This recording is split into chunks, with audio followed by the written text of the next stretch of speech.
नमस्कार दोस्तों। आज मैं आपके सामने प्रस्तुत हूँ एक नया टॉपिक लेके।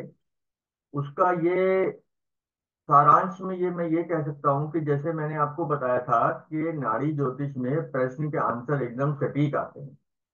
लेकिन फिर भी कई बार ऐसा होता है कि मेरे पास खुद पत्रियां आती हैं। मैं पत्री देखता हूँ तो मुझे गलत लगती है, तो मैं फिर उसको दोबारा चेक करता हूँ, फिर अपने सॉफ्टवेयर में बनाता हूँ। तो वो पता कैसे लगता है? वो पता ऐसे लगता है कि जैसे बंदा कहे कि ये वाली परेशानी है और हमको पत्री में दिख नहीं रही। तो हम कहेंगे भैया यहाँ तो पत्री गलत है, यहाँ बंदा झूठ बोल रहा है कि उसको परेशानी है।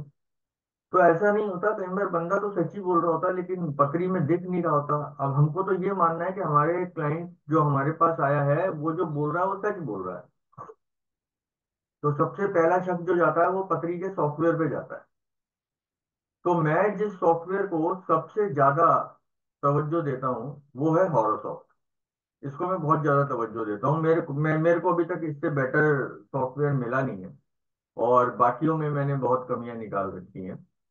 तो इसमें मैं आपको एक चीज बता देता हूँ कि एक इसमें सेटिंग होती है। तो आज हम इस सेटिंग की बात करेंगे केवल, कि कौन सी सेटिंग ऐसी है जिसको हम अगर ठीक करें तो हमारे नाड़ी के कोऑर्डिनेट्स ठीक आएंगे। जैसे आपको पता है ना, नाड़ी के कोऑर्डिनेट्स में कैसे लिखते हैं, प्लैनेट, नक्षत्र, सबलॉट। तो उनके जो नंबर होते हैं वो सब आते हैं। मतलब मैं नाड़ी बोल रहा हूँ, आप उसको केपी भी समझ सकते हो, केपी में भी वही सब चलता है। केपी कह लो या नाड़ी कह लो, प्लैनेट, नक्षत्र, सबलॉट सबके नंबर उसी हिसाब से चलते हैं। तो मैं आपको स्क्रीन दिखाता हूँ पहले कि आपको करना क्या है।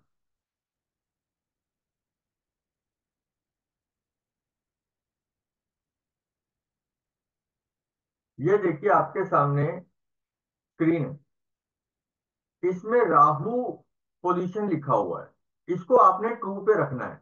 ये जब आप सॉफ्टवेयर लेते हैं तो ये ट्रू पे ही आती है। कोई टेंशन नहीं है, आपको ठीक मिलेगी।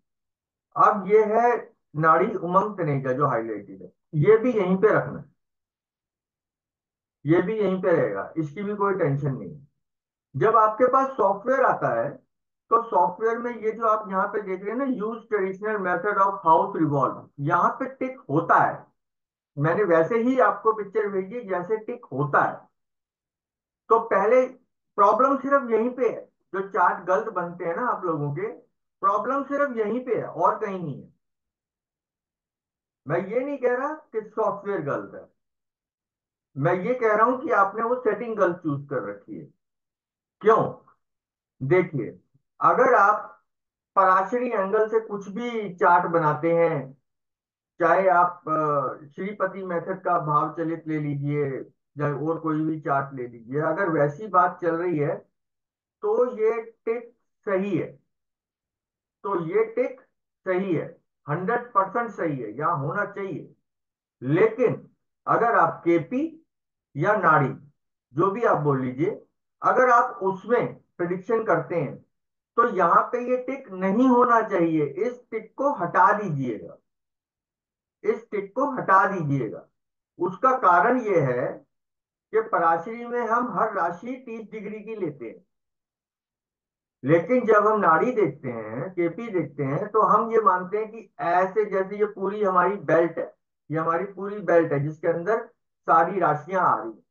तो हर राशि का स्पैम ना 30 डिग्री का नहीं है। किसी का कम भी हो जाता है, किसी का ज्यादा भी हो जाता है। और ये चीज आप वहां पे नोटिस करोगे जहां पे आपका वो होता है, क्या कहते हैं, भाव चलित। भाव चलित की जब आप हाउसेस देखोगे, हाउसेस में जो राशियां हैं वो देखोगे, उनके हाउस की डिग्री कहाँ से स्टार्ट हो रही है और कहाँ पे खत्म हो रही है, जब आप ये देखेंगे तो आपको ये चीज क्लियर हो जाएगी कि एक राशि 30 डिग्री की नहीं होती, वो 30 से कम भी हो सकती है, 30 से ज्यादा भी हो सकती है, और एक राशि गायब भी हो सकती है। अब मैं बताता हूँ इसका इफेक्ट होगा क्या। अब उस चीज पे आते हैं, लॉजिकली बात करते हैं सारी। तो इसमें क्या होता है, एक मिनट होल्ड कीजिएगा, मैं आपको दूसरी पिक्चर एक और निकाल लेता हूं तब तक।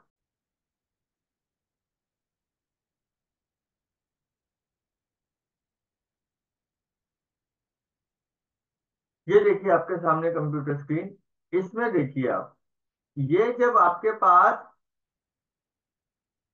जब वो टिक लगा होगा और जब वो टिक नहीं लगा होगा, तो उसका फर्क क्या होगा?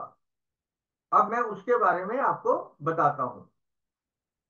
नंबर के वन केस लेते हैं, केस नंबर वन। मान लीजिए आपके पास कोई व्यक्ति आता है और बोलता है मैं मकान कब खरीदूंगा, मैं विदेश कब जाऊंगा, मैं व्हीकल कब खरीदूंगा, मैं बीमार हूं, मैं ठीक कब हो जाऊंगा। जब वो अपने बारे में ही क्वेश्चन पूछ रहा है, जब वो अपने बारे में ही क्वेश्चन पूछ रहा है, तब वहां पे टिक हो या ना हो कोई फर्क नहीं पड़ता। आपका चार्ट हमेशा ही ठीक बनेगा, 100% ठीक बनेगा, कोई टेंशन लेने की जरूरत नहीं। अब आप कहेंगे ये गलत कहाँ होगा? अब आप कहेंगे ये गलत कैसे होगा?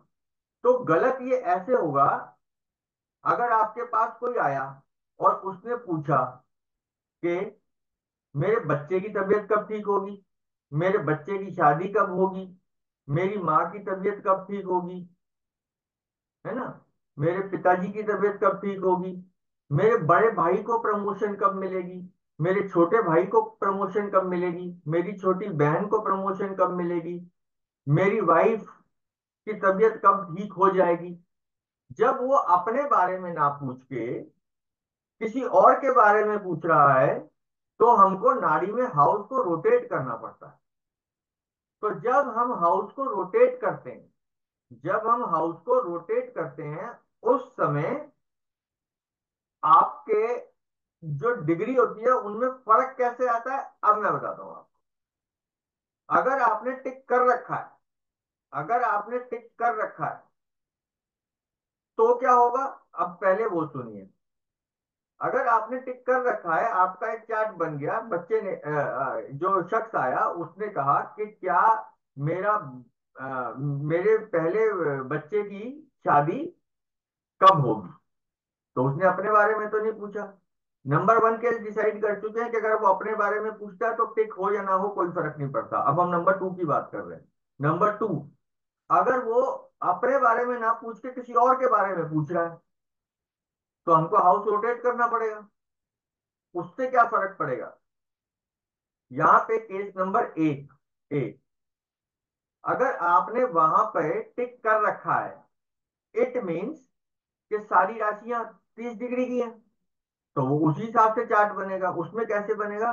मान लो इसमें 1 से 6 हाउस की डिग्री, ऐसे ही हम सोच लेते हैं, कुछ भी सोच लेते हैं आपको एग्जांपल देने के लिए। जैसे हम सोच लेते हैं इसमें 2, 5, 10, 15, 20, 25, आसानी के लिए ऐसे ही लगा लिया मैंने। 2, 5, 10, 15, 20, 25। तो ये 1 से लेके 6 हाउस की डिग्री हो गई। पहले हाउस की 2 हो गई, दूसरे की 5, तीसरे की 10, चौथे की 15, पांचवें की 20 और छठे की 25। अब जो पहले की है वही सातवें की आएगी, 2। अब आठवें की क्या आएगी, 5। नौवें की क्या आएगी, 10। ऐसे ही करके चल जाएगा। 1 से लेके 6 तक जो होगा वही 7 से लेके 12 तक होगा। तो इस हिसाब से हाउस की डिग्री होगी। लेकिन अगर आपने वो टिक नहीं लगाया, तो इट मीन राशि जो है वो 30 डिग्री की नहीं है, वो कम ज्यादा की हो सकती है। तो सपोज करो, अगर आपने टिक नहीं लगाया और आपने किसी हाउस से घुमा दिया, किसी हाउस से घुमा दिया, सपोज करो फिफ्थ हाउस से घुमा दिया, तो फिफ्थ हाउस की आपकी डिग्री थी 20, तो वो 20 डिग्री ले लेगा फर्स्ट हाउस की, क्योंकि हाउस जब पांचवें हाउस से वो घूम गया, तो फिफ्थ हाउस तो फर्स्ट हाउस हो गया, तो फर्स्ट हाउस की डिग्री क्या आ गई, 20। ये अगर आपका टिक लगा होगा, अगर टिक लगा होगा, तो सेकंड हाउस की डिग्री क्या आएगी, 25। उसके बाद फिर 2, फिर 5, फिर 10, फिर 15, फिर यही रिपीट हो जाएगी। लेकिन अगर आपने टिक नहीं लगाया, तो पहले हाउस जो पांचवा हाउस को पहले हाउस कर लिया था, जब उसकी डिग्री आपकी 20 हो गई, तो सेकंड हाउस की डिग्री 25 नहीं आएगी। सेकंड हाउस की डिग्री, ये जो मैंने रेफर टेबल आपको दिखाई थी, इसके हिसाब से कैलकुलेशन होके सेकंड हाउस की डिग्री कुछ और आई, कुछ और आई। अब मैं इसी चीज को दोबारा समझा देता हूं। ये मैंने अभी आपको डिटेल में बताया, अभी आपको मैं इसको एक दो लाइनों में बता देता हूं। अगर आपके पास क्वेश्चन लेके आता है और बोलता है कि मैंने अपने बारे में पूछना है, टिक हो या ना हो कोई फर्क नहीं पड़ता। अगर वो किसी और के बारे में पूछता है तो चार्ट पे फर्क पड़ता है, क्योंकि हमको घुमाना पड़ेगा। अगर टिक लगा हुआ है तो चार्ट की सीक्वेंस सेम रहेगी। जैसे जब हमने चार्ट बनाया तो उसकी डिग्री होगी 2 5 10 15 20 25। फिर 2 5 10 15 20 25, अगर पांचवें हाउस से घुमा दिया तो पांचवें हाउस में की डिग्री क्या आ गई? 20। तो 20 के बाद क्या आ जाएगा? 25। 25 के बाद 2 5 10 15। फिर सातवें हाउस की 20। फिर इस हिसाब से आगे चल जाएगा, वही जो हमारा सीक्वेंस था। लेकिन अगर आपने वहां पे टिक नहीं लगाया तो इट मीन्स राशि जो है वो 30 डिग्री की नहीं है। तो आपकी हाउस की डिग्री होंगी वो अलग निकलेंगी। और वो लाइन अपने आप में सेल्फ एक्सप्लेनेटरी है कि use traditional house method for revolving. मतलब ट्रेडिशनल हाउस मेथड रिवॉल्विंग का क्या है कि हर राशि 30 डिग्री की है, सिंपल सी बात है। अब इसका प्रिडिक्शन में कैसे इफेक्ट पड़ेगा, अब हम उसकी बात करते हैं कि इसका प्रिडिक्शन में कैसे इफेक्ट पड़ेगा। मान लो, मान लो किसी हाउस की डिग्री है 14। किसी हाउस की डिग्री है 14 और उस हाउस में बैठे हुए प्लेनेट की डिग्री है 15। तो वो तो उसी में रहेगा, ये तो आपको पता ही है।